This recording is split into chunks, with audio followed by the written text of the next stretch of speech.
Olá, pessoal. Aqui nesse vídeo nós vamos refletir sobre o fenômeno do reducionismo, ver o que Viktor Frankl nos diz sobre ele, que críticas Viktor Frankl faz, e como esse fenômeno reducionismo está presente nas nossas vidas e como pode impactar na nossa existência cotidiana. Eu sou Tânia Chagas, psicóloga, logoterapeuta, uma das fundadoras aqui da Escola do Sentido, e convido você a refletir com a gente sobre o fenômeno do reducionismo que Viktor Frankl mencionava em suas obras e refletir um pouco sobre a nossa experiência contemporânea com esse fenômeno.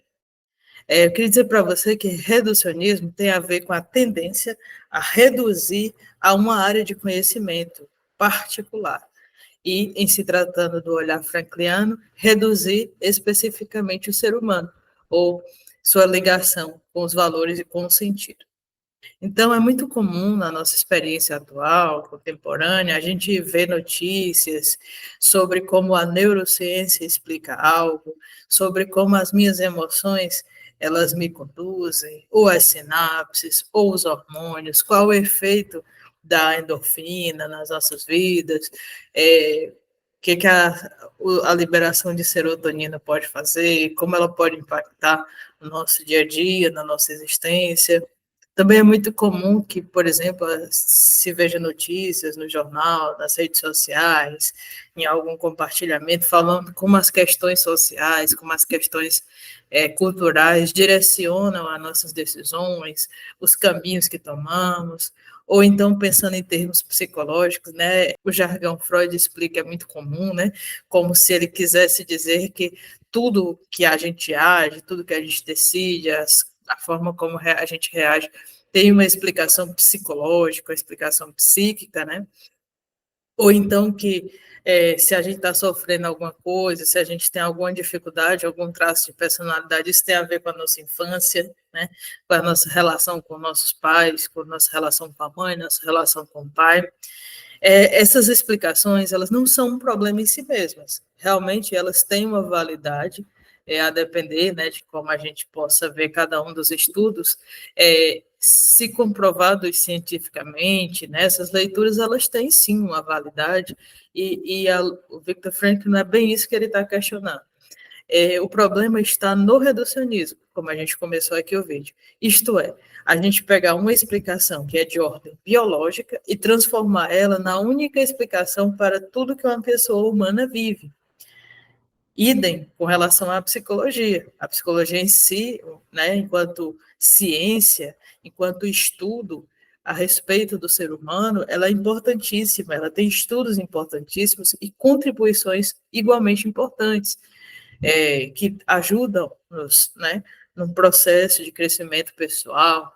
A questão é, se eu passo a explicar tudo, exclusivamente tudo, a partir da psicologia, né, a partir das leituras psicológicas, aí eu estou reduzindo, né, eu estou desconsiderando os outros aspectos, o aspecto orgânico, o aspecto social, o aspecto cultural, dentre outros, né? Do mesmo jeito, a sociologia e seus estudos e suas contribuições são importantíssimos. Porém, se eu começo a utilizar a explicação da sociologia, das leituras sociológicas, como únicas possíveis, como hegemônicas, eu vou incorrer no erro de estar cega, de estar míope para o que há de orgânico, para o que há de psíquico na caminhada daquela pessoa, daquele grupo de pessoas. E aí, né? O que isso tem a ver com o nosso dia a dia, né? Com a nossa existência, com o nosso caminhar. O problema não reside na biologia, na psicologia ou na sociologia enquanto ciências, mas na sua exacerbação, em transformar aquilo que é uma leitura de uma perspectiva, de uma dimensão, como a única e exclusiva leitura possível. Assim sendo, o problema está no reducionismo. E aí aqui vamos grifar o biologismo, expressas, né, no biologismo, ler apenas a partir da biologia, no psicologismo, fazer as leituras e falar e explicar às pessoas apenas pela psicologia, ou sociologismo, querer fazer uma leitura da vida, das condições daquela pessoa, de suas decisões, apenas por seus recortes e seus atravessamentos socioculturais. Tanto que no livro A Vontade de Sentido, o Frankl problematiza que O problema não é se especializar, né? O problema não é ter uma pessoa que estude psicologia, ou que estude biologia, ou outra que estude sociologia. O problema é que os especialistas generalizarem. Ou seja, uma vez que eu leio a partir da biologia, tudo agora tem que ser ditado pelas questões orgânicas. Ou uma vez que eu pesquiso a partir da psicologia, tudo agora precisa ser lido e orientado a partir da leitura psicológica que eu adotei. Então, o problema está na generalização. Por que é um problema? Então, uma das coisas que Frank vai colocar na sua obra é que os reducionismos eles têm efeitos desumanizadores. Então, eles começam a, quando alguém, a partir da biologia ou a partir de uma leitura exacerbada da biologia, a partir de uma leitura exacerbada da psicologia, ou uma leitura exacerbada da sociologia, ou de uma leitura sociológica, começa a ditar modos de vida, controlar, manipular e influenciar a partir apenas da sua leitura.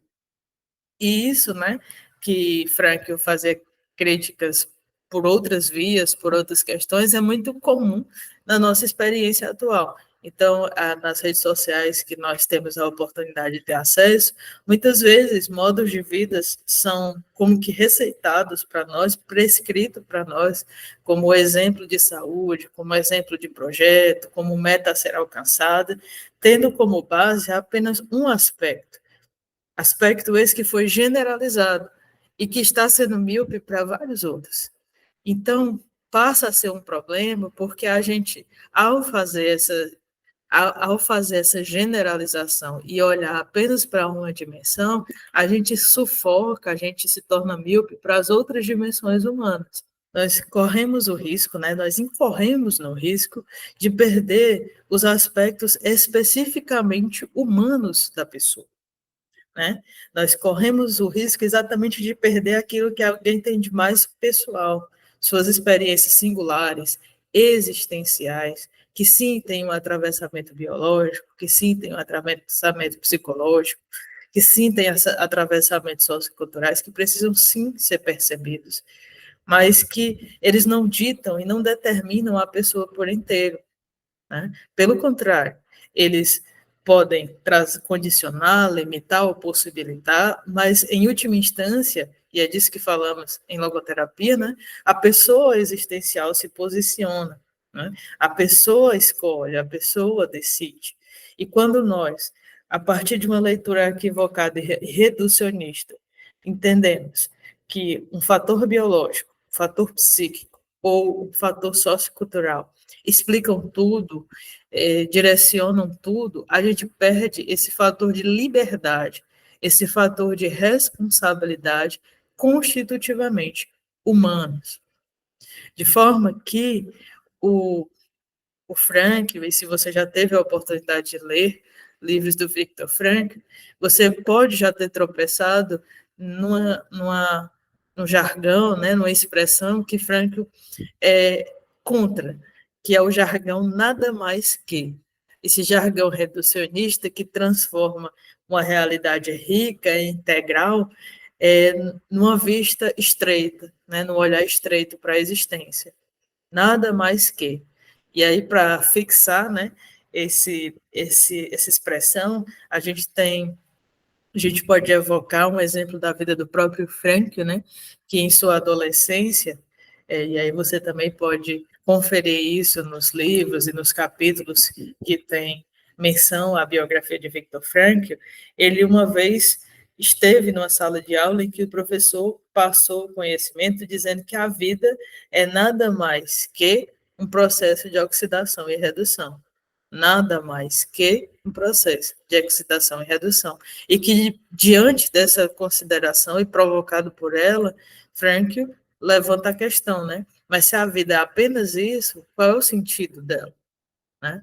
Então, esse é um pequeno recorte, né, que a gente compartilha aqui como biográfico, para que nos ajude a fixar isso, né? O Frankl vai ser um crítico do niilismo, né, desse olhar para a vida como um absurdo, dessa presença do nada. É tanto que teve na palestra esses dias, né, se a gente tira o nada da frase, a gente fica muito mais próximo do olhar que Frankl nos convida a ter, né? Esse olhar de esperança, esse olhar de que há algo mais, né? Então, se a gente tira da expressão nada mais que o nada, fica mais que, isto é, além. Essa pessoa é isso, né? E mais, ela pode ser aquilo que eu estou caracterizando, mas não é só isso, ela é mais do que isso. Ela é sempre além daquilo que eu posso categorizar, que eu posso teorizar. Isso quer dizer que a minha teoria e minha categorização não valem de nada? Não, elas ajudam, elas são leituras válidas que podem ajudar muito ao processo da pessoa, às suas orientações, mas em última instância, é ela que é livre e responsável, é ela que vai abraçar uma das opções, uma das possibilidades e desdobrá-las, né? E a gente pode olhar sempre como esse além, né? Ela pode ser mais que, né? Ao invés de eu dizer essa pessoa nada mais é do que alguém com uma característica, eu estou dizendo essa pessoa tem esta característica e além dela é alguém muito mais do que essa característica. E aqui eu poderia ser qualquer uma, você pode pensar na característica que você quiser, né? E quando a gente começou o vídeo, a gente disse que isso tinha impactos na nossa vida, e tem mesmo. Se eu olho para a vida com esse olhar reducionista, achando que ela é nada mais que um conjunto de forças, que a gente não é nada mais do que seres controlados, de que nada é possível de ser feito porque as coisas já estão dadas, ou porque as coisas são decididas em instâncias que nós não temos acesso, a gente vai provavelmente ficar mais indiferente, mais desmotivado, olhar com certo cinismo para a vida, né? Por outro lado, se a gente começa a olhar com esse olhar para além, como o Frank nos convida, essa pessoa é isto e além, eu sou isto que vejo e além, né? A gente passa a olhar com um olhar mais esperançoso, mais convidativo, que provoca em nós também uma mobilização, um engajamento. Poxa, se eu tenho esperança, se eu acho que isso pode ser feito, se eu acho que aquele projeto pode ser realizado, então eu vou me pôr em marcha para isso, né? Isso também na nossa convivência com os outros. Se a gente olha para as outras pessoas com um olhar reducionista, a gente vai pensar assim, essa pessoa é isso e pronto, e ela não vai mudar, não tem nada que fazer, e talvez é melhor me afastar dela, porque, enfim, ou então a gente pode olhar para a gente e dizer assim, não tem mais nada que possa ser feito, é isso mesmo, é assim que eu sou, e pronto, né? Que teria um caminho reducionista, ou a gente pode ter um olhar esperançoso, né? Eu estou com essa pessoa, ela tem esses limites, mas ela tem N possibilidades, eu vejo possibilidades, eu vislumbro, né? Eu posso, de alguma forma, possibilitar, ajudar para que ela desdobre essa possibilidade, ou olhando para nós mesmos, né? Sim, eu tenho essas limitações, esses recortes, que eu realmente não tenho como agir muito diante disso, mas também tenho outras possibilidades. Eu posso ir além daquilo que eu sou hoje. Vejam que isso muda muito, né? A perspectiva é toda outra e tem implicações, sim, na forma como nós nos movemos na vida, como nós tomamos decisões, como nós lidamos com os outros, como a gente se porta, se comporta, se posiciona, né? Então, veja que a forma como nós olhamos para a vida, como nos relacionamos com ela, diz muito e fala muito dos nossos caminhos, dos nossos rumos, não é? E essa crítica de Frank ao niilismo nos convida a ter um olhar direcionado para ir além, para a esperança. Enquanto que na concepção de Frank, muitas vezes o reducionismo, que traz um contexto nihilista, né, aponta para a inércia, para o cinismo, para um, uma desesperança, né?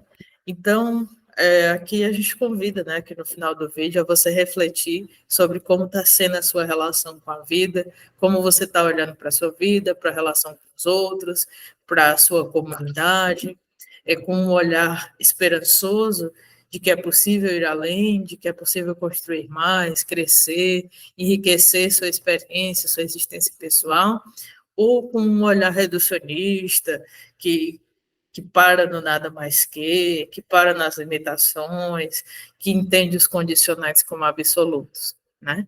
A gente traz essa reflexão, te chama a essa reflexão, para que a partir dela, né, você possa, então, tomar suas posições, experimentar sua humanidade, né, decidindo, respondendo, dispondo com liberdade e responsabilidade da sua existência e colocando ela em marcha, em ação, né, existencialmente.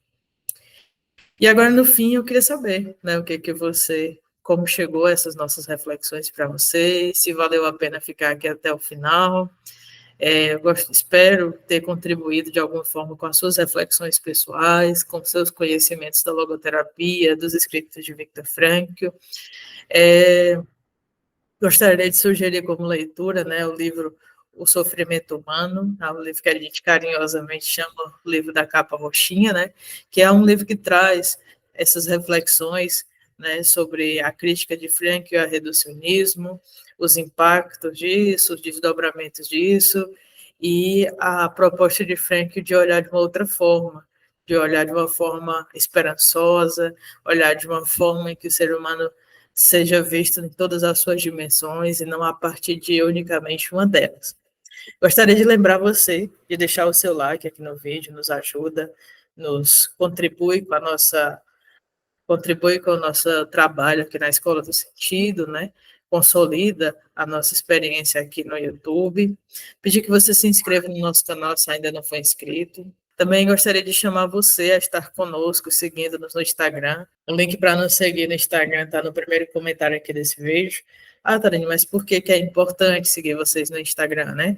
Porque lá a gente traz as divulgações com mais celeridade até sobre o que estamos fazendo, sobre as nossas ações, sobre as nossas atividades de supervisão, sobre os eventos que nós participamos, né? Então, a gente acabou de participar do Congresso Norte e Nordeste Logoterapia Análise Existencial, e lá a gente postou várias coisas, né? Várias fotos, vários registros da nossa possibilidade de estar, de conversar com os autores, né, de conhecer mais pessoas que, como nós, estuda e busca desenvolver a logoterapia, né, conhecer mais os livros do Frankl, conhecer melhor a história da logoterapia aqui no Brasil. E então a gente convida você a estar lá, estar cada vez mais perto de nós.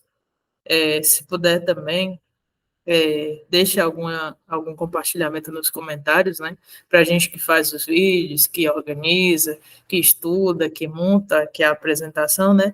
É importante saber como está sendo o impacto das nossas considerações. Se você tiver dúvidas, se você tiver sugestões, fique à vontade, né? Para compartilhar conosco, para tornar público o que você achou, né? A gente agradece e a gente compreende que é importante para o nosso crescimento, né? As sugestões para novos vídeos, as críticas, se de algum modo você achou que ficou, né, alguma coisa que precisaria ser melhor trazida, fique à vontade, o espaço do comentário é de vocês. Grande abraço e até o próximo vídeo.